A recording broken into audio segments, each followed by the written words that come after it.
Yo, beautiful people, nitwa Ami Pro, the MC. Uno munsi, nje kubereka umu artiste nkunda, nje kubereka umu artiste mwakunze, nje kubereka umu artiste mukumbuye kubona kuri stage, mukumbuye kumva kundi mu ndirimbo, ariko nje kubereka umu artiste. Benshi mwaba mwibaza, ari hehe, ari mu biki, ariko kandi mwama mukumbuye, mwama mubaza muri benshi. Uyo nawe sundi, ndazi yuko mumukunda, ndazi yuko mumukumbuye. Bavuga ngo, ikidahura n'imisozi, kuva i Bujumbura, i Muyinga, mu Burundi, uno muzduriye mu mahanga, wibaza yuko ari inde? Ni yogo kuri imbere yuko ashengera, niwe yakunda kutubwira ngo amahanga arahanda muragaba, none ubu ivyo ndavyibonera Nyakabigaya. Nitwa Yoya Jamal Mundwiza, tusubiye tubandaniriza aho twari tugeze. Voilà.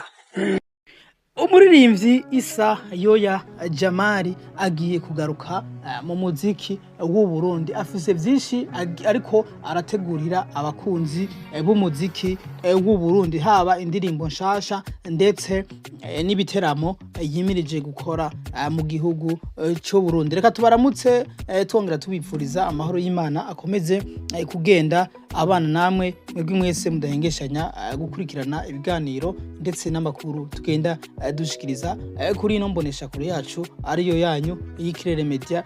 Nkuko bisanzwe, nkuko mubimenyereye, ni jewe nyene wa muhungu wanyu Bismith aka umwana w'ishamba gisucinobera muravumba byanka ndondera sukunova n'ayandi meshi. Nkuko naye nabivuze mu ntangamarara ya kino kiganiro, nuko umuririmbyi Issa Yoya Jamali agiye kugaruka mu muziki w'u Burundi, nkuko aherutse kubitangaza aciye ku rubuga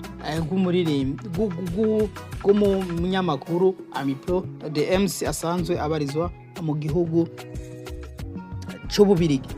Naka video kariko karasirikira canke kagenda gahana ku mbuga ngurukana bumenyi zigiye zitandukanye, aho vyaboneka neza umuririmbyi Issa Yoya Jamali bari kumwe n'umumenyesha makuru Ami Pro the MC mu gihugu c'Ububirigi, aho musanzwe mubizi yuko Issa Yoya Jamali asanzwe aba mu gihugu c'Ubwongereza mu gisagara ca Manchester, aho amazeyo imyaka irenga 10 ariko arakwiza imyaka 11 abarizwa mu mahanga mu gihugu c'Ubwongereza. Naka video kagiye kavuga ko amajambo agiye atandukanye, aho bavuga yuko Yoya wo mu Burundi na Yoya wo mu mahanga batandukanye cyane, nkuko yabirimbye ati amahanga arahanda, nuko tuza tubitahura. Issa Yoya Jamali byaraboneka neza yuko muri ako video asa n'umuntu yahindutse cyane, kuko umuravye ku mubiri urabona neza yuko fresher yari afise akiri mu Burundi atarizo afise ari mu mahanga. Ariko ivyo sivyo nje kugira ngo tuganire canke ngo dutebeko, kuko nta naho vyodushikana, nta nico vyofasha mu iterambere ry'umuziki w'u Burundi, kuko amagara arahinduka. Hari igihe amagara aguhinduka ugasanga wafutanye, vyitwa ngo uri no mu bihugu bisanzwe biteye imbere, bigasumbwa nuko wari umeze ukiri mu gihugu cawe c'amavukiro, bivugwa ko gikenye muri make. Rero Issa Yoya Jamali muri ako video yaramenyesheje abakunzi b'umuziki w'u Burundi ko yiteguriye gusohora igikorwa gishasha kandi aje atagisubira inyuma, afise indirimbo nyinshi kandi nziza.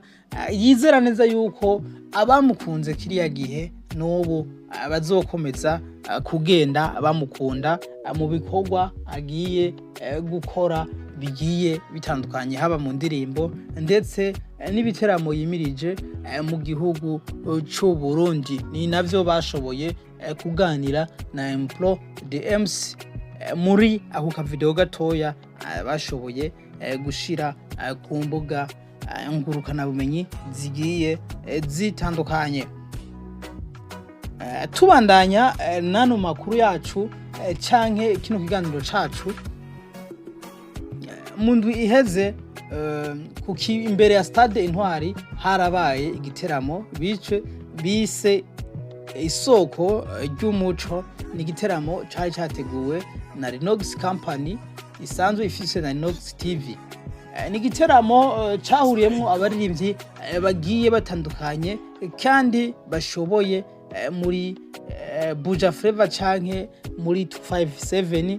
Ni abaririmbyi bari bahuriye kuri ico giteramo, abaririmbyi bakomeye aho turavuga nka Satubi Satura Mabafre n'amabuye niho yarari, turavuga Bifes on the Floor niho yarari, turavuga Vishurove Mukari wa Live niho yarari, Bernisa Dobere niho yarari, Mokenzi niho yarari, umugwi Regimo Music niho bari abasanzwe bavuza ingoma, haba umugwi Ruciteme, abatimbo ndetse n'intore nabo nyine niho bari kugira ngo bashobore kunezera abasanzwe abakunzi b'umuziki w'u Burundi. Ni igiteramo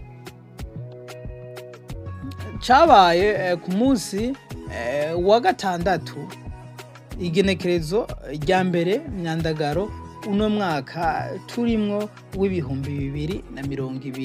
w'2026. Ni igiteramo tugiye kubiraba kuko twarabwiye neza yuko tuzogerageza kuza turavugisha ukuri kugira ngo dushobore kuza turakosorana ibitagenda neza, dushobore kubivugana, ndetse ari bigenda neza navyo dushobore kugenda dutera intege abariko barakora kugira ngo bakomeze kongereza inguvu, hama nabo abo tunegura kugira ngo nabo bashobore kongereza inguvu kugira ngo tugwanire hamwe canke dushobore guteza imbere twese turi hamwe mu guteza imbere umuziki w'u Burundi. Ni igiteramo cahuriyemwo n'abaririmbyi babikora neza muri rusange, ariko ni igiteramo vyagaragaye yuko citabiriwe n'abantu bake cane. Ni igiteramo citabiriwe n'abantu bake cane kuko ahantu hari hahuriye abaririmbyi nk'abo hategerezwa kuba hari abantu benshi. Icatumye abantu batitabira ico giteramo ntawoshobora kukimenya, ariko imvo zituma abantu badashobora kwitabira ibiteramo ziba ari nyinshi cyane. Hari igihe biva ugasanga ntavyo bamenye, antuka nico kintu cagiye kugaragara cyane yuko ico giteramo abantu benshi batamenye ivyacu. Mu bisanzwe nta promotion ihagije bakoreye ico giteramo, bica bituma abantu benshi badashobora kumenya ivyacu. Reka tubashimire cyane mwebwe mwese mudahengeshanya gukurikirana ibiganiro bica kuri Nombonesha kuri yacu ari Banyukirere Media. Ndabasaba batarakora subscribe ko boyikora kugira ngo tubashe kuguma twagura umuryango naho utaha. Murakoze cyane.